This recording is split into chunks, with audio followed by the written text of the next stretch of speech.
Hai Gorgeous, welcome to my place. Terima kasih sudah mengklik video ini. Nggak pakai lama, watch.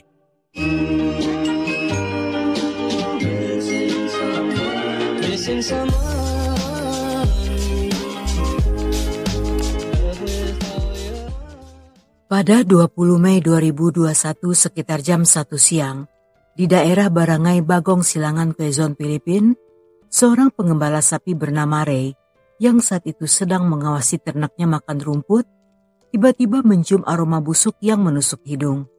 Awalnya Ray menduga jika bau tersebut berasal dari hewan peliharaan yang mati. Namun ketika mendekati sumber bau, dia menemukan pemandangan yang sangat mengejutkan. Di sana terdapat jasad manusia yang tergeletak di semak belukar. Karena kondisinya yang terlalu mengerikan, sehingga Ray tidak berani mendekat. Namun dari tempat dia berdiri, tampak jelas korban mengalami banyak luka serius. Dan tanpa menunggu lama, pria itu pun segera berlari menuju pos polisi terdekat untuk melaporkan penemuannya.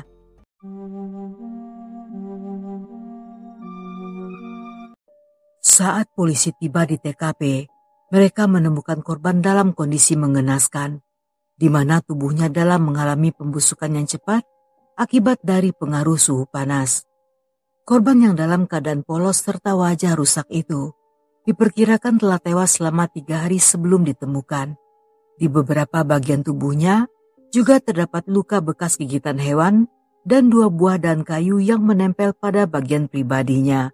Karena di sekitar tubuhnya tidak ditemukan adanya kartu identitas, sehingga satu-satunya petunjuk hanyalah 3 buah tato yang berada di tangannya. Pada bagian dalam tangan sebelah kiri bergambar tulisan Iseng, sedangkan pada tangan dalam bagian sebelah kanan terdapat gambar berlian dalam ukuran cukup besar. Dan sebuah tato lainnya yang bergambar bunga mawar terletak di punggung tangan bagian sebelah kanan. Tidak diketahui apa arti dari ketiga tato tersebut, sehingga dugaan awal polisi bahwa motif kasus ini mungkin perampokan. Di tengah-tengah kesibukan tersebut, polisi semakin mengalami kesulitan akibat para warga yang datang berbondong-bondong untuk menonton. Mereka bahkan lebih sibuk dari polisi dan berusaha mendekat untuk mengambil foto serta video yang setelahnya diposting dalam media sosial. Akibatnya hal ini menghambat pekerjaan polisi dan forensik yang saat itu sedang mengumpulkan barang bukti. Di antara kerumunan yang ramai, ada seorang pria yang terlihat gugup. Dengan langkah ragu, dia mendekati seorang petugas yang sedang berjaga. Pria itu bernama Dugong dan mengatakan jika dia mengetahui siapa korban tersebut. Hal ini membuat sang polisi merasa heran, karena bagaimana bisa dia mengenal korban yang wajahnya saja bahkan hancur tidak bisa dikenali. Namun Dugong bersikeras dan menjelaskan bahwa korban bernama Nori Fitria yang sehari-hari dikenal sebagai Ibeng. Polisi yang semakin bingung kembali bertanya, dari mana Dugong mengetahui bahwa korban adalah Ibeng? Yang tanpa pikir panjang, pria itu mengatakan jika dia mendengar hal tersebut dari rumor yang beredar di antara para warga. Mendengar hal ini, sang polisi pun segera memanggil atasannya untuk melapor. Tetapi saat dia kembali akan menemui Dugong, pria itu ternyata telah menghilang.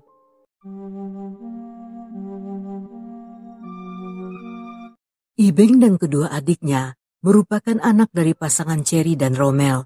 Mereka berasal dari keluarga yang kurang mampu, sehingga sejak kecil dia dan adiknya telah berhenti sekolah untuk bekerja membantu keuangan keluarga. Sebagai anak tertua, Ibeng dikenal sebagai seorang pekerja keras dan tidak pernah mengeluh. Dan di masa-masa TikTok hadir, dia pun bekerja menjadi konten kreator dengan lebih dari 70.000 follower. Sehingga dengan penghasilannya, selain membantu keluarga, Ibeng juga menyewa rumah dan tinggal sendirian di kota Pampanga. Di balik penampilan serta wajah tampannya, Ibeng yang berusia 21 tahun ternyata adalah seorang wanita tomboy yang menyukai sesama wanita.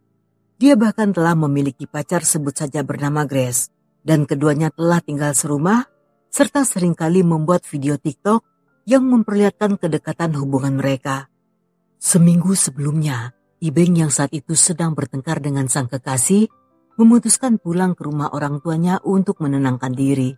Setelah 3 hari berada di sana, Ibeng berpamitan pada sang ibu Cherry untuk keluar rumah. Dan beberapa jam kemudian, dia mengirim pesan pada Cherry yang mengatakan akan pergi minum-minum bersama teman-temannya. Ketika hingga tengah malam Ibeng belum kembali, pada awalnya ibunya tidak terlalu khawatir. Namun ketika keesokan siang sang putri masih belum pulang, Cherry yang mulai cemas berusaha untuk menghubungi. Yang sayangnya tidak ada jawaban karena ponsel Ibeng dalam kondisi nonaktif. Meskipun Cherry mulai memiliki pikiran buruk, tetapi karena prosedur melaporkan orang hilang membutuhkan waktu selama 2 kali 24 jam, sehingga saat itu mereka tidak bisa melakukan apa-apa. Dan selain itu, mereka juga tidak tahu harus mencari kemana, karena tidak satupun di antara anggota keluarga yang mengetahui siapa identitas teman yang pergi bersama Ibeng di malam itu. Yang karena hal inilah, mereka baru bisa mendatangi kantor polisi dan membuat laporan resmi orang hilang di tanggal 19 Mei. Keesokan harinya, ketika adik Ibeng yang bernama Jeremy sedang online di Facebook, dia melihat sebuah postingan yang berisi tentang penemuan jasad seorang wanita di daerah pinggiran kota Pampanga. Membaca postingan tersebut, Jeremy yang seketika sangat gelisah saat itu mencoba untuk mencari info lebih lanjut. Dan dari beberapa postingan milik orang lainnya, dia menemukan info bahwa korban memiliki tato di kedua tangannya. Untuk memastikan dugaan, Jeremy segera mendatangi TKP karena melihat dari jarak yang cukup jauh dan kondisi korban yang membengkak. Pada awalnya Jeremy tidak bisa mengenali. Namun saat dia berhasil mendekat serta melihat tato di kedua tangan korban, seketika pemuda itu sangat syok dan selama beberapa waktu dia menangis histeris. Setelah berhasil ditenangkan, Jeremy pun menelpon ibunya dan memberitahu bahwa Ibeng ditemukan tewas di sebuah lahan kosong. Hal ini membuat Cherry sangat terpukul dan tidak menyangka bahwa kepergian Ibeng 3 hari yang lalu adalah merupakan hari terakhir mereka bertemu. Cherry bahkan mengingat dengan jelas ketika sebelum pergi Ibeng sempat tersenyum sambil mengatakan I love you. Menurut wanita itu, Ibeng adalah anak yang ramah serta baik dan tidak memiliki musuh. Sehingga dia sangat yakin jika kematian putrinya berhubungan dengan teman-teman yang minum dengannya di malam itu. Di saat bersamaan, polisi telah menjadikan Dugong sebagai orang yang dianggap mencurigakan, yang artinya Dugong diyakini memiliki keterkaitan dalam kasus tersebut. Namun karena saat itu polisi belum menemukan bukti yang cukup kuat untuk menjeratnya, sehingga mereka tidak bisa menahannya. Dengan bantuan informan, polisi berhasil menemukan keberadaan Dugong, yang ketika ditemui, pria itu bersedia untuk membantu dan memberi beberapa informasi yang dia ketahui.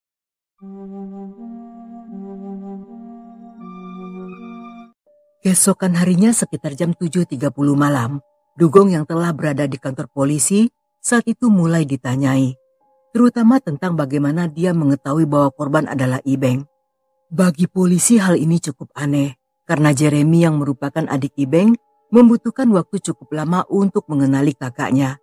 Sedangkan Dugong yang hanya melihat dari kejauhan bisa mengenali dengan tepat jika jasad tersebut merupakan milik Ibeng. Pertanyaan tersebut membuat Dugong mulai merasa gelisah, yang akibatnya sepanjang interogasi berjalan, dia berkali-kali memberikan pernyataan yang berubah-ubah.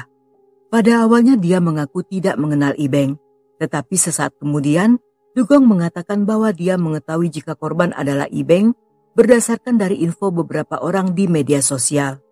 Setelahnya dia kembali merubah pernyataan dengan mengaku mengenal Ibeng melalui TikTok. Dengan informasi yang mengada-ngada serta sikapnya yang terlihat gugup dan selalu menghindari kontak mata saat bicara, sang penyidik mulai meragukan semua keterangan pria itu. Mereka sangat yakin jika Dugong sedang menyembunyikan sesuatu atau berusaha untuk mengaburkan penyidikan. Beberapa jam kemudian, ketika keluarga Ibeng tiba di kantor polisi untuk memberikan pernyataan, tiba-tiba Cherry memperhatikan Dugong yang baginya tampak familiar, dan seketika menyadari jika pria itu merupakan teman Ibeng sejak kecil. Mengetahui hal itu, Romel ayah Ibeng langsung bertanya, apakah Dugong yang di malam itu pergi bersama Ibeng? Mendengar pertanyaan tersebut, tiba-tiba Dugong menangis dan mengaku jika dialah yang telah melenyapkan Ibeng. Namun dia juga menegaskan bahwa tidak pernah berniat untuk membunuh sahabatnya.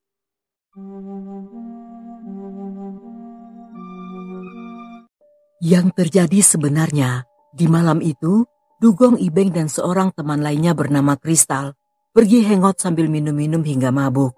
Karena cukup lama tidak bertemu, sehingga saat itu mereka menghabiskan waktu dengan ngobrol sepanjang malam sambil bertukar cerita tentang kehidupan masing-masing. Namun karena keesokan pagi Kristal harus bekerja, sehingga sekitar jam 1 dini hari, mereka memutuskan untuk kembali dengan menumpang mobil Dugong. Setelah menurunkan Kristal di depan rumahnya, di tengah perjalanan, tiba-tiba Ibeng bertanya, apakah Dugong masih memiliki stok narkoboy yang berupa daun. Pada awalnya, Dugong ragu untuk menjawab, namun Ibeng mengaku jika dia sedang bertengkar dan dalam proses putus dengan pacarnya, sehingga ingin melupakan masalah tersebut dengan memakai daun itu.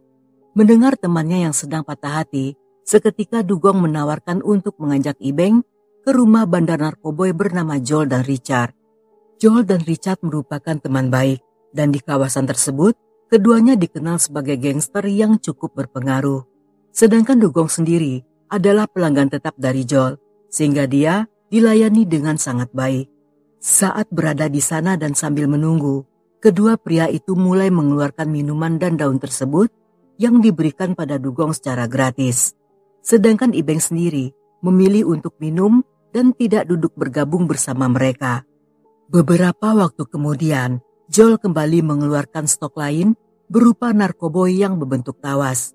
Hal ini membuat Dugong merasa senang dan melupakan Ibeng yang tampak tidak nyaman. Di saat bersamaan, dia berusaha menarik baju Dugong dan mengajaknya untuk segera pulang. Namun Dugong yang sedang tinggi tentunya tidak mempedulikan ajakan tersebut. Dia justru membujuk Ibeng untuk menunggu karena kesempatan memakai barang gratisan sangat langka terjadi. Dan untuk menenangkan Ibeng, dia berjanji akan mengantarnya pulang tepat setelah selesai ngobrol dengan kedua pria itu. Namun dalam percakapan tersebut, entah apa yang terjadi, tiba-tiba Dugong mengatakan pada keduanya bahwa Ibeng sebenarnya adalah seorang wanita. Hal ini membuat Joel sangat marah dan menghajar Ibeng hingga pingsan. Melihat kejadian tersebut, Dugong yang kaget karena temannya dipukul tanpa alasan, saat itu berusaha untuk menghentikannya. Namun alih-alih melepaskan Ibeng, pria itu justru mengancam dengan menodongkan senpi ke kepala Dugong dan memintanya agar tidak ikut campur.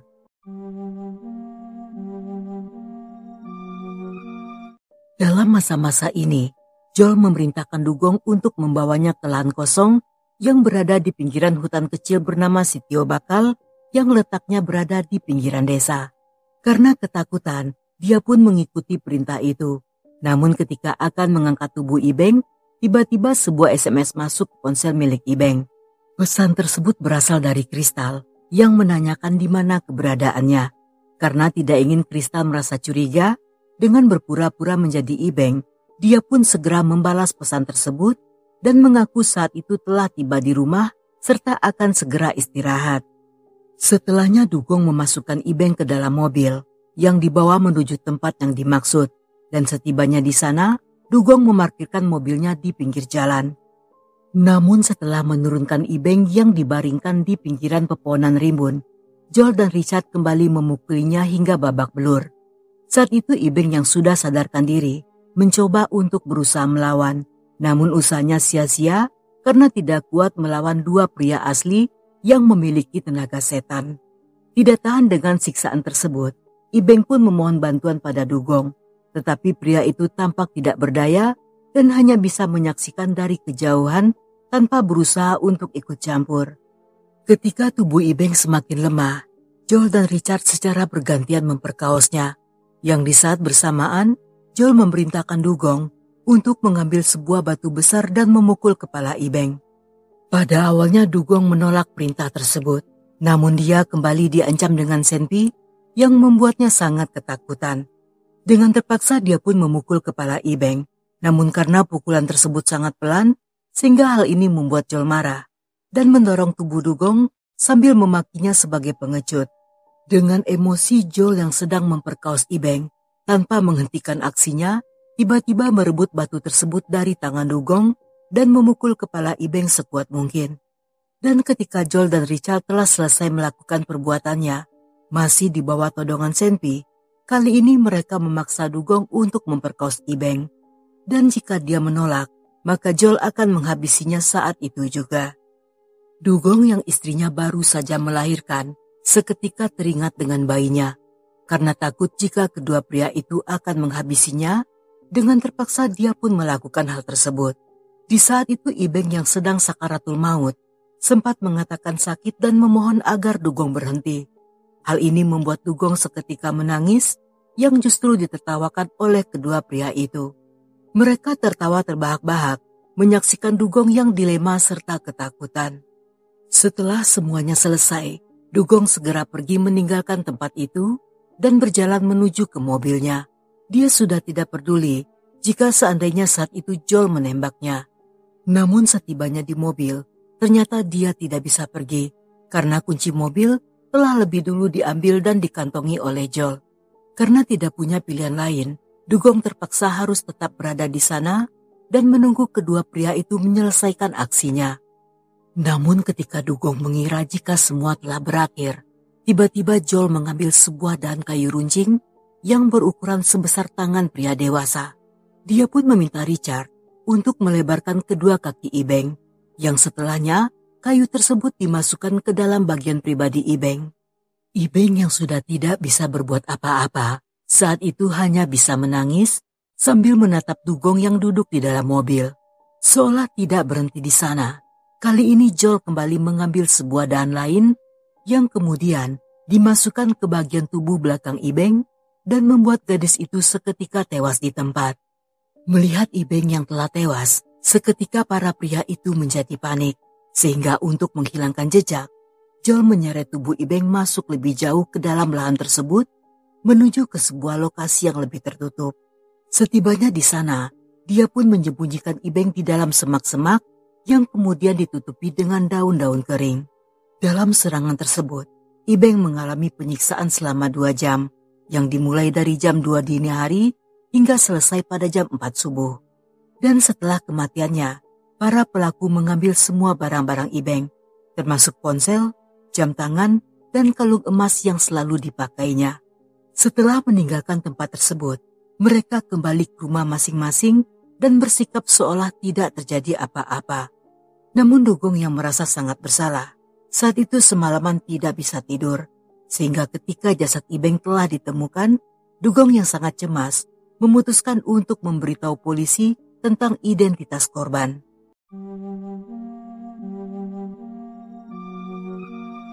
Berdasarkan hasil otopsi, forensik menyatakan bahwa kematian korban akibat dari pendarahan dalam yang sangat hebat, dan kedua dahan kayu tersebut telah merobek dinding di antara organ intim serta bagian belakang tubuh korban, sehingga membuat kedua tempat tersebut menjadi satu. Sehari setelah Dugong diinterogasi, polisi pun menangkap Joel dan juga Richard, yang saat diinterogasi, keduanya pasti saling menyalahkan. Dan Joel sendiri merupakan seorang mantan narapidana yang pernah dipenjara atas kasus narkoboy. Dalam pemeriksaan lanjutan, polisi menemukan banyak bukti percakapan di ponsel ketiga pelaku, yang di sana terbongkar sebuah fakta baru.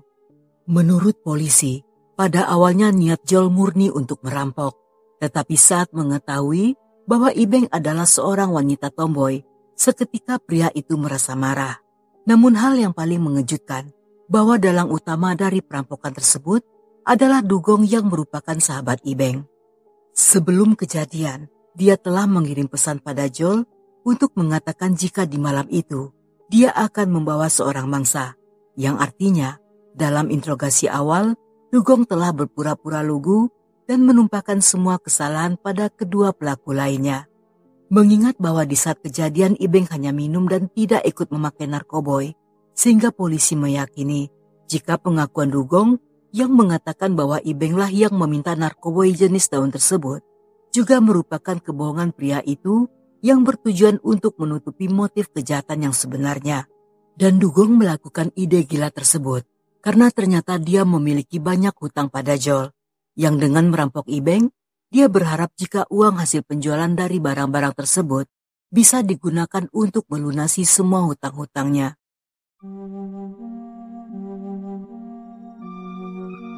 Walaupun telah melakukan hal yang mengerikan, namun dalam persidangan akhir, ketiga pelaku hanya dinyatakan bersalah atas dakwaan perampokan dan pembunuhan tingkat 2. Dugong divonis 10 tahun 6 bulan, sedangkan John dan Richard masing-masing divonis selama 21 tahun 6 bulan penjara. Selain itu, semua pelaku diwajibkan untuk membayar uang kompensasi yang diberikan pada keluarga Ibeng dengan masing-masing sejumlah 91 juta. Bagi banyak orang, vonis tersebut dianggap sangat ringan dan tidak sebanding dengan kekejaman mereka. Terutama bagi Dugong yang tega menukar nyawa teman masa kecilnya hanya demi untuk membayar hutang, yang bahkan hasil dari penjualan barang curian tersebut juga tidak cukup untuk melunasi hutangnya. Setelah kejadian ini, komunitas LGBT di Filipina menuntut pemerintah untuk memberikan perlindungan pada mereka, di mana di negara itu mereka sering kali mendapat perlakuan kasar serta menghadapi tingkat kekerasan yang bermotif kebencian terhadap komunitas tersebut. Dan berdasarkan catatan, di Filipina ada sebanyak 58 orang kaum pelangi yang telah dibunuh dalam rentang waktu 2008 hingga di bulan September 2020. Permintaan itu pun disetujui oleh pemerintah, yang setelahnya berencana meresmikan undang-undang bernama SOGI, yang sebelumnya pernah diajukan dan selama hampir 2 dekade terbengkalai.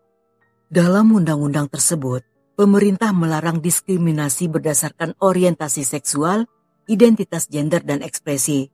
Dan kota Quezon merupakan salah satu daerah pertama di Metro Manila yang menyetujui undang-undang tersebut. Namun sebelum undang-undang disahkan, pemerintah mendapat banyak kritikan dari berbagai pihak, terutama dari golongan keagamaan. Yang karena hal inilah, hingga sekarang RUU tersebut masih belum disahkan.